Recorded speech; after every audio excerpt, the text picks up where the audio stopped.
Hello, my friend. Welcome to How to Like Your Life. This is a brain training podcast for mindset transformation. I'm your host, Emilie. I am a brain training specialist and certified hypnotherapist here to teach you the magic and the science of brain training and self-hypnosis to transform your life and also like your life. Hey friend, just wanted to pop in here before we start the episode and let you know that I'm doing a live brain training and hypnosis workshop on facing worry and navigating stress, anxiety, and worry in the face of uncertainty. It's going to be on Sunday, November 3rd at 11 a.m. Eastern Time, which for those of you in the US know that is 2 days before a very stressful and worrisome day, the presidential election. So I figured it would be a good time to guide you through some tools to help you change your brain's response to the stressors in your life, regulate your nervous system, access your inner strengths so that you can navigate these challenges more easily. I'll give you some tools to deal with things like panic and intense fear in the moment, and you'll walk away with some really incredible strategies that you can use in your everyday life. There is a replay if you're not available or if you're in a wonky time zone, so you can still access the entire session, and your registration also includes a guided hypnosis recording that you can keep forever and ever to help you navigate worry and stress, as well as a mini brain training handbook that will outline all of the tools that we do together so that you can keep it forever. And I'm really, really excited to share these resources with you. So if you're interested in joining, even if you're just watching the replay, check out the link in my show notes. And I would love, love, love to see you there. Now let's get into the episode. So today we're getting into a tough topic for a lot of people, and that is how to move beyond failure, how to feel okay and pick ourselves back up when we feel like we have failed. Because every single human on this planet will experience it from time to time. And just out of curiosity, I Googled the technical definition of failure, and what came up was just, quote, lack of success, unquote, which then of course prompted me to dig into the definition of success, because if failure is the lack of it, then we have to understand what we're lacking in that experience. And what came up as the official definition of success was, quote, the accomplishment of an aim or purpose, unquote.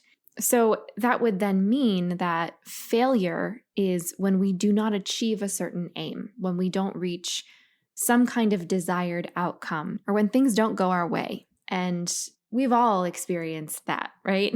Probably to some degree every single day. And so if failure as an experience is simply when we do not reach a desired specific aim, that experience is so pervasive. I mean, even just if I burn my toast a tiny bit, that could be considered a failure because the aim was to have a perfectly toasted piece of bread, right? And I think that when we have this mindset that failure is anything less than perfect, it can be a very quick and rough downward spiral. We talk about this in this podcast all the time, probably in every single episode at this point, but the subconscious mind is what we're working with when we talk about brain training and reprogramming, because it takes up 95% of our brain function.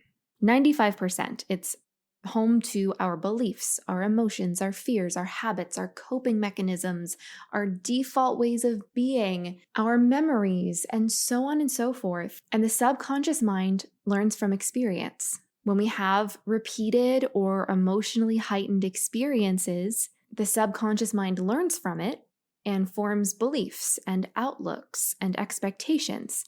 So if we as a society view failure as a lack of perfect success or a lack of an accomplishment of some desired outcome, then that is giving us repeated experiences over and over and over again of failure. So it can be really easy to start to adopt the belief that we're a failure or we're not good enough or things just don't go our way. And this is such a slippery slope because being human is messy. Being human is full of mistakes and learning and challenges And that's just the nature of being alive. So I want to reframe this concept of failure so that when we inevitably fail, when you inevitably don't experience something going perfectly, it's not so detrimental to your well-being. You can show yourself more compassion and actually enjoy more of the process. So for a little while, let's just think about failure as not getting what we want, right? I want my bagel to be perfectly toasted, but I burnt it. I wanted to have a really good hair day, but the weather said otherwise, right? It's just not getting what we want to whatever degree. So with that reference point, I want you to think about your favorite book or your favorite TV show or your favorite movie, a story that you absolutely love. The main character has an objective. They want something. That is how all stories are formed. So I want you to imagine starting that movie or that TV show or that book, and the story begins, it introduces the character, it shows what they want, and then all of a sudden, after about a minute and a half, they snap their fingers and they get what they want. There is no resistance, it's so easy, and then they reach their goal. By that point, there's no more story, right? There's nothing interesting to watch because what makes stories so compelling is conflict and obstacles and things keeping the character from their desire. And by the end of the story, either they get it or they don't. But the question mark throughout the entire process is, will they get it? How will they get it? What will they learn? We admire the character development because they fail. The characters fail in every scene if you define failure as a lack of accomplishing a goal. But we know that that's not actual true failure. We know that the journey is just as important. That's why we as human beings, as this species, loves stories. I mean, if Harry Potter grew up with just a nice family and the whole society was safe, his teachers were nice to him, and there was no conflict whatsoever, it would be pretty boring. But it was one of the most popular stories for generations because there are hundreds and hundreds of pages of conflict, of quote unquote failure. And by the end of that story, the main characters are so strong, they have grown so much, and even by witnessing them grow, the readers learn lessons with them. So what I'm really trying to say is failure, which I don't like that word, but what we perceive as failure is really growth. It's learning, it's the journey, it's life, because life isn't just one end moment. It's not just one end goal. It's days and days and days of figuring stuff out. And that is not a bad thing. I want to throw another analogy at you because it's really changed my perspective when things don't go my way. I always come back to this one. I thought of it years and years ago, and I continue to reference it when I'm struggling. So I want you to think about your life as a maze. Your life is a maze. You can think of it either as like a corn maze, since we're in October or spooky season right now, or just a maze that you see in a puzzle book or on the back of a cereal box. This maze is your life, and your path to success is the journey that you take in the maze. So naturally, the other end, when you get through the maze the entire way, is the moment of reaching your goal, whatever that may be. And so we go through many, many mazes in our life. And on your path to this goal, it's not a straight line. Mazes are not straight lines. When you're going through a maze, it would be so unbelievably boring to just go in a straight line. People pay money for corn mazes. Imagine that you just paid $100 for your entire family to go through a corn maze around a pumpkin patch so that you could spend the afternoon having fun as a family. But when you show up, it's just a road that goes straight with some corn on either side. That would be ridiculously boring. You would get through it far too fast. There would be no fun in it. And you'd have wasted $100 for 2 minutes of your time. Or let's say you bought a book of mazes and puzzles. People buy those to strengthen their minds and improve their problem-solving skills, right? So imagine that you just paid $15 for this little book. It just comes in the mail, and you flip it open to a maze, but that maze just has you draw a straight line. It's essentially just a rectangle that you draw a line through. There is no value in that. There's no learning in that. That certainly would not be strengthening your brain, and it would be an absolute waste of your money. The value of a maze is to hit those dead ends, to go in the wrong direction, to try and fail and try again, to turn in one direction, realize that it's not the right path, and then go back and keep moving forward. That is life. Those dead ends are all moments where things didn't go your way, but they are not a waste of your time. You learned something, you gained knowledge or wisdom, and you're returning to that path. You're returning to the journey of finding your way out of that maze with more understanding and more self-awareness and more tools to carry with you. And those dead ends are just as valuable, if not more so, than the moment of actually reaching your goal, because that growth and learning and wisdom is what fuels our life. Remember, when we watch a story about someone who deals with conflict and moves through it, that's the part that makes it interesting. And so by the time you actually get to that goal and finally reach it and get to the end of that maze and you see the quote unquote success, you will have so many more inner strengths and tools and confidence than if you had just gone straight to it. And so as you move through your life, when something doesn't quite work out for you, you can see that as a dead end to reset and start to reflect upon what you are learning from this experience. Again, it is valuable. It's not a waste of your time. It is not a failure. It's another opportunity to recalibrate and grow. And the reason why it's uncomfortable is because growth is hard. It takes energy and effort for our brains to change and reorient. And that's okay. So if you get to this point in your life where something's really just not working for you, it's gonna feel icky, but I want to give you some tools to navigate it a little more easily. From personal experience, I've dealt with this many, many times in my life. Before the pandemic, I was an actor.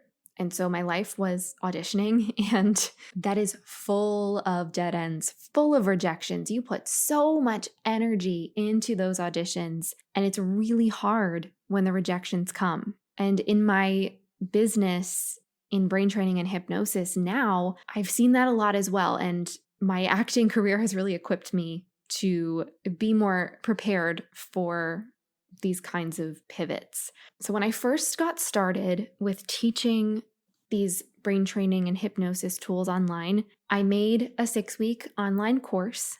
And when I launched this first course, it was called The Resilient Day. The structure was really good. I've looked back on it recently and I'm really proud of that. And in the lead up to launching it, at that point I had 0 platform, no followers on social media, no clear marketing strategy really at all. I mean, I did my best. I made ads and I made a webinar to funnel people into this course. And it was all absolutely terrible. I was not good on camera. The messaging was all wrong. And the program itself, it wasn't very good. I can confidently admit that now. It had really good teaching in it. If people followed the practices, it really transformed people's lives, but the video quality was awful. The recordings were so bad. The ads were ridiculously cringy, and I'm just so embarrassed. And so looking back now, I am so ridiculously grateful that it flopped. I got some signups from people that I knew or people who got referrals from other work that I'd done, but it was a flop. I mean, it did not blow up in the way that I thought it would.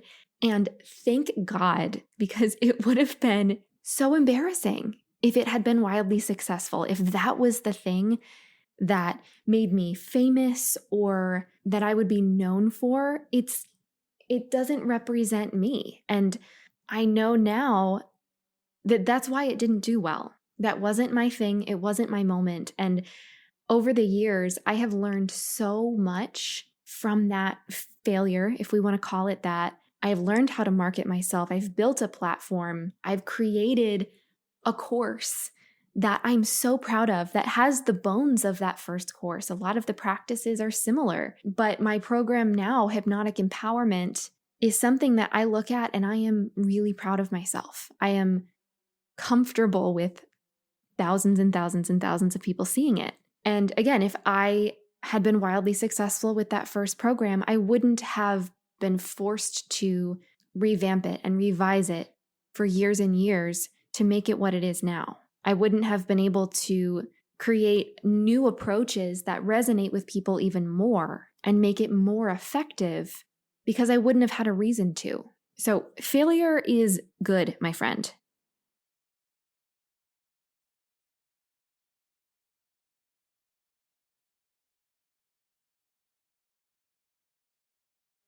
Every single episode of this How to Like Your Life podcast is paired with a recommended guided hypnosis session on the Doddle app to help you enhance the practices that we're talking about here so you don't have to figure it out all on your own. On the app, you'll also find tons and tons of full-length hypnosis sessions to help you in so many areas of your life, including relaxation, stress relief, focus, motivation, joy, confidence, health and healing, sleep, getting in touch with your goals, and so much more. There's also a whole library of eyes open hypnosis for you to listen to while you're doing things actively, while walking, while showering. There's also a library of mood shifters, which are practices that are under 5 minutes, designed to help you get out of a stress response fast and feel better quickly. So in this podcast, I'll teach you how to like your life, and on Doddle, it'll become a very easy task. So make sure to try out Doddle for free for 7 days, and you can find the download links in the show notes. Now let's get back to the episode. So now that we have this kind of understanding of failure, which is, again, I don't like the word, I want to reframe that word. Let's instead redefine success. So success, as a definition, is the accomplishment of an aim or a purpose. And failure is defined as a lack of success. So what if we decided that the aim or purpose was to learn or grow or gain wisdom or just have experiences? What if that was the indicator of success? If that were true, then failure doesn't exist at all, because we are always succeeding, because we are always learning. Remember, the subconscious mind learns from experiences. And so these experiences of not getting what we want in exactly the way that we want it gives us lessons, and it's causing our brains to create new beliefs and new strategies and new awareness of ways to go about things. And so learning is a success. And this is not a revolutionary idea. Scientists believe this. Science and research is all about failure. If you think about it, it's trial and error. It's study after study of figuring out what works. Why is it not working? The end of every research study talks about the limitations of that research, talking about why things didn't go the way that they planned, which means that by definition, it's a failure to some degree. So scientists see any result as valuable. Even if the result isn't the one that they wanted to prove, they gained information, and so that was worth publishing. I've seen so many studies throughout my years in school and grad school where the results were inconclusive, or they proved the opposite thing that they were aiming to show. So learning is the value here. So what do we do with this? It's time for the tools. So when you face a dead end, there's a couple steps you can follow. This is my unique process that I've created. Feel free to tweak it, but this is where my clients have seen the most success, especially my actor clients, when things just don't go their way. But step one, first and foremost, is to just recognize that you're upset. If you feel disappointed that something didn't go the way you wanted it to, of course you're upset. Of course that's disappointing. That's okay. That's a natural reaction because your brain sets up an expectation. You're imagining it, you're hoping for it, and it sucks when that doesn't happen. So if you're feeling difficult emotions, it's okay for them to be there. This process is not about shoving those down or pretending like everything is perfect and that it doesn't affect you. Of course it affects you. So give yourself a couple minutes to be sad. If you need to, schedule time to wallow. That could be an hour, it could be a day. Give yourself some time to just recognize that it's a bummer. And those emotions will come and go as you move through the next steps of this process, and just honor them. When they come up, when that disappointment gets loud in your mind, just say, I love you, I'm listening. I love you, I'm listening to yourself over and over again. I find that that brings a lot of comfort and prevents those emotions from being shoved down, because that's not the goal here. And once your little wallowing period has passed to some degree, Of course, sometimes that lingers for a while, but once you've given yourself a little while to just let those emotions flow, have a good cry, vent to your friends, it's time to work on the reframing and the reprogramming, because it's possible for something to be disappointing and not mean that you are a failure. It does not mean you're a failure. You are not a failure because you tried. You put yourself out there in some way. You did something. You dreamed big, and that is not a failure. So the next step of the process is to recognize where the value was in that experience. Where did you gain wisdom or insight? Where did you grow? What did you learn? What parts of the process felt good? So I'm going to list off some of the questions that I reflect on. It's helpful to work through this in a journaling exercise because it tends to really help you slow down your mind, especially if you are physically writing in a journal or a notebook as opposed to typing. When you are physically writing, it helps to calm your mind, it clears your mind, and it slows your thoughts. So for this step 2, get a journal or just a piece of paper and ask yourself, what went well on the path to this dead end? What did I handle well? What am I proud of in this process? What did I learn about myself? What was easy about the experience? What inner strengths did I grow? Maybe you realized that you were capable of things that you'd never recognized in yourself before. Something else you can ask is, what possibilities did I discover? So sometimes when we work toward a particular thing that ends up becoming a dead end, we realize that we really want it. For example, I, as an actor, had really only played angsty teenage characters. I tend to play the troubled but emotional teenager. And then all of a sudden there was an opportunity for me to audition for Peter Pan, because that's usually played by a soprano. I'd never played anything like that before, and I worked really, really hard on the audition, and it surprised me how much I actually really wanted it. It was such unfamiliar territory. And when I did the audition, it went so well. I got a call back. They loved it. And ultimately, I didn't get the role. But as a result of that dead end, I learned that I really wanted to play characters like Peter Pan, this like strong mask presenting powerful character. And that ended up becoming a possibility in my mind. It was something that I wanted to work toward again in the future. And I didn't know that I wanted that before. I didn't know that that would be fun for me. So think about what possibilities came up for you when you were working toward this particular dead end. Maybe you interviewed for a job that you hadn't considered before, or you asked somebody out and maybe they said no, but they're not your typical type and you found yourself really fixating on this kind of person. You're gaining a lot of information from this process, and it is absolutely not a waste of your time. So just take the time to journal about it and move beyond these questions. This is just a starting point, but reflect on what you have learned about yourself, because that is important. In step 3, I want you to reframe this experience. It is not a failure, so don't call it a failure. Failure does not exist.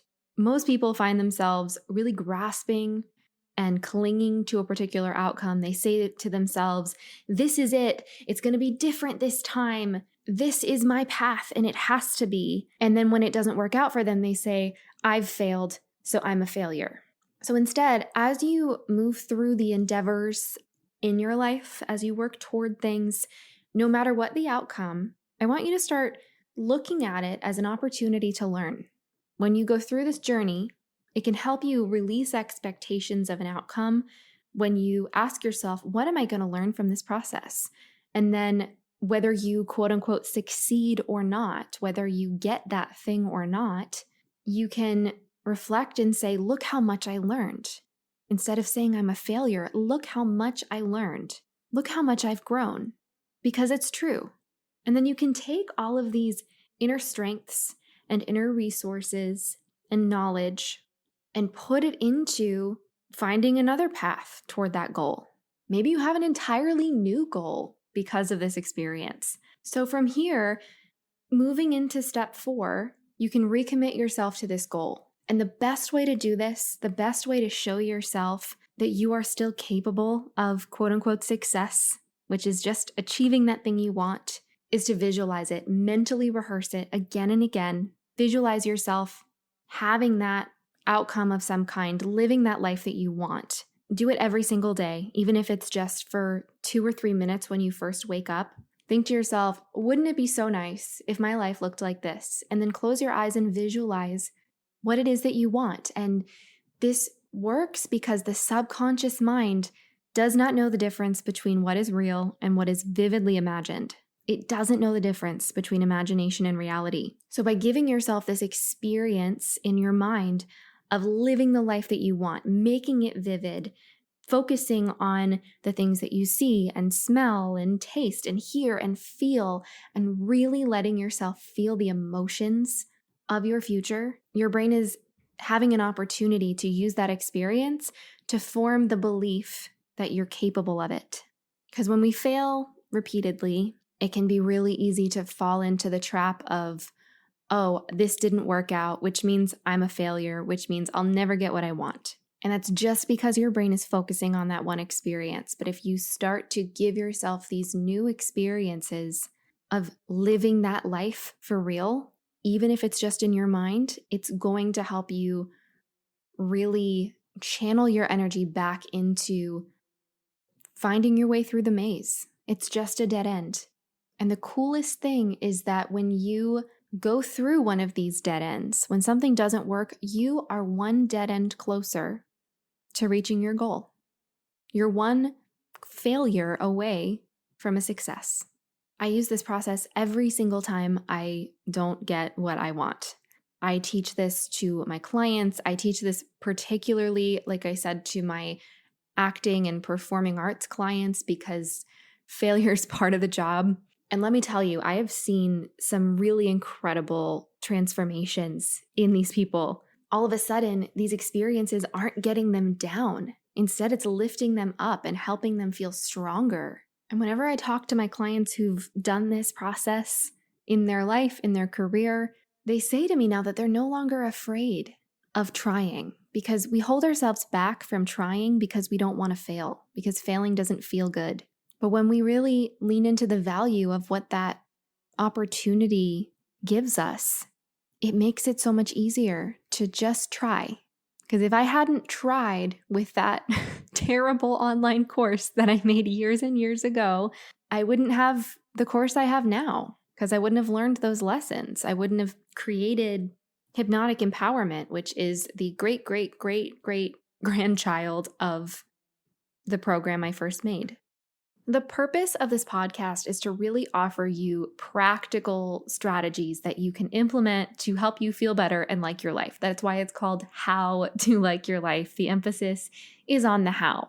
So in addition to the techniques that I share in the podcast itself, there are some other resources that can enhance your practice and make it easier for you to reprogram your mind to change your brain and like your life. First and foremost is my hypnosis app, Dawdle. Dawdle is designed to be paired specifically with this podcast. So for every episode in the podcast, you'll find a page on the Dawdle app that is dedicated to these topics. So it outlines everything that we talk about, all of the tools, all the resources, and there is a suggested guided hypnosis session based on the theme of this specific episode. That, of course, is linked in the show notes. It's free to try for 7 days, and there's so many other guided sessions that can help you in different areas of your life. So make sure to check that out and download Dawdle. Something else that I am so excited to offer you is my free Subconscious Reset Masterclass. This is an entirely free hour-long workshop that delves into how to communicate with your subconscious mind, and it will take you through my 3-step blueprint to break down the barriers that are keeping you stuck. I will guide you through a hypnosis session in the masterclass, and it's a really fantastic deep dive into these kinds of topics. So I will also make sure that that is linked in the show notes. And finally, if you want a much deeper dive, if you are like, Emilie, hold me accountable, guide me through all of these things, and you want a step-by-step process to reprogram your mind to feel more confident, to feel more joyful, and to work toward your goals, I would also love to invite you to my 6-week Hypnotic Empowerment 2.0 online course. This is my signature program that will guide you through every step that you need to essentially give your mind a little tune-up, a little reset. You'll learn to reduce your stress and change the way your brain responds to stress. You will learn how to celebrate yourself, how to build confidence, and increase your access to joy. You will learn the secret to motivating yourself in a way that actually works. And you will get in touch with the future self that you want to be. You will really accelerate toward your goals. And in this program, I guide you every step of the way through video lessons. There's daily practices, there's guided hypnosis sessions, and so much more. It is such a life-changing experience. So if you're ready to dive in, check out Hypnotic Empowerment 2.0 in the show notes. And I can't wait to guide you through this process. Now, if you enjoyed this podcast, if you enjoyed this episode, please feel free to let me know your thoughts. Share it on your Instagram story, tag me. I love seeing these messages. And most importantly, let me know how it goes as you implement these tools. Because this podcast is here as a resource for you to change your life. And it's so cool to see how many different people are implementing these strategies to be living their dream lives. And you are so capable of liking your life. You're so capable of feeling happy and confident and wonderful. And it's such a pleasure to guide you through these practices. You've been listening to How to Like Your Life. It's been so wonderful chatting with you, and I will talk to you soon. Bye, friend.